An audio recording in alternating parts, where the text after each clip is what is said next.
All right, we have another wonderful guest with us, Martin Schroeder, IBM Senior VP of Global Markets, joining us. Thanks for making time for us here at Davos. Thank you. Talk to me about, I'd imagine you heard Trump's speech earlier, or at least a bit of it. I'm curious, because IBM is such a global company, if the unrest in Iran, if the trade deal with China, how does that impact your business, if at all? Yeah, look, we have a business in China, but it's not a big part of our revenue flow. So, and it hasn't changed the way we're doing business in China. It hasn't changed the way we're selling technology. So supply chains are not affected? No. And our supply chain doesn't really come through China anyway. So we've been able to navigate. Now, I think what is an important discussion that he did have this morning, and he mentioned it very briefly. I was actually surprised he brought it up. But when he started talking about USMCA, he mentioned the digital trade component. So we talk, as we just did, we talk a lot about the physical trade, right? We talk about soybeans and iPhones and things. The really important part of the USMCA for us that he talked about was this digital trade idea. And USMCA has sort of world-class digital trade provisions to help enable that digital economy to continue to grow. That is where jobs are being created. That's where the most GDP growth is coming from digital trade. I'm curious, what does the deal that he struck now do for your industry that the old NAFTA did not? Right. So NAFTA was silent on digital trade, right? It wasn't, when NAFTA was written, we weren't really thinking about it. What USMCA has that I would call world-class, it has really sort of three features to it that are really important. One, USMCA says that data can flow freely. So of course, if there's a national security interest, then you wouldn't allow the data to leave, but data can flow freely between these countries. That's really important to allow. When you think about how the economy works and how data is so important to move around in supply chains, for instance. So number one, data can flow freely. Number two, there can be no data localization mandates in any of these countries. So nobody can say, Canada can't say, sure, you can do business here, IBM, but you have to leave all the data here. It has to stay in Canada. We've been fighting these in lots of different places, so there's no data localization mandate in USMCA. And the third really important feature, there's no requirement, there can be no requirement to give up your source code or your algorithms as a condition of doing business. So again, none of these countries can say, sure, you can operate here, but we need your source code. That's craziness. We would never do it.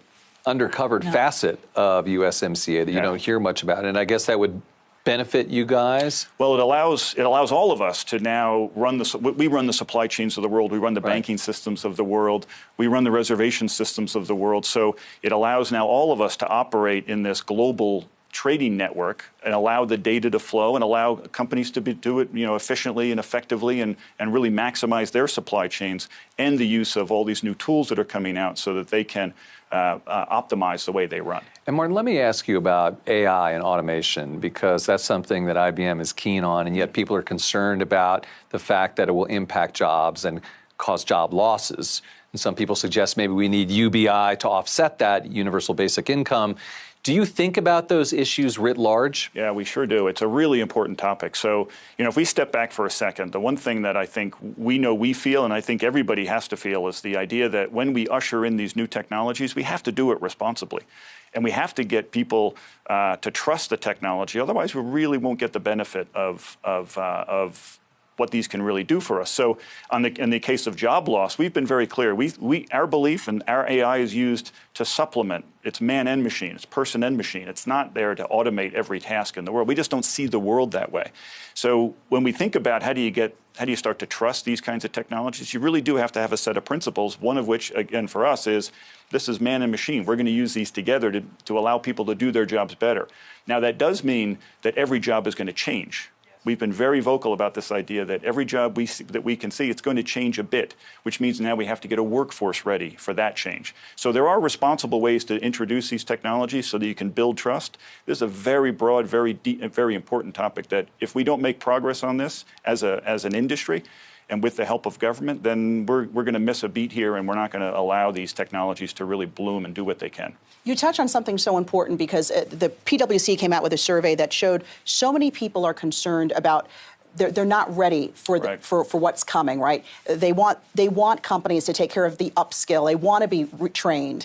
Do you have an actual plan in place? I mean, for the next 3 to 5 years where this can be a reality at IBM? So we've been active already for the last 5 or 6 years. So we've created a program as an example. It's in the U.S., started actually in Brooklyn, called PTech, Pathways to Technology. And think of it as a 6-year high school. So we get kids in, we now have them in over 8 countries. We get kids in.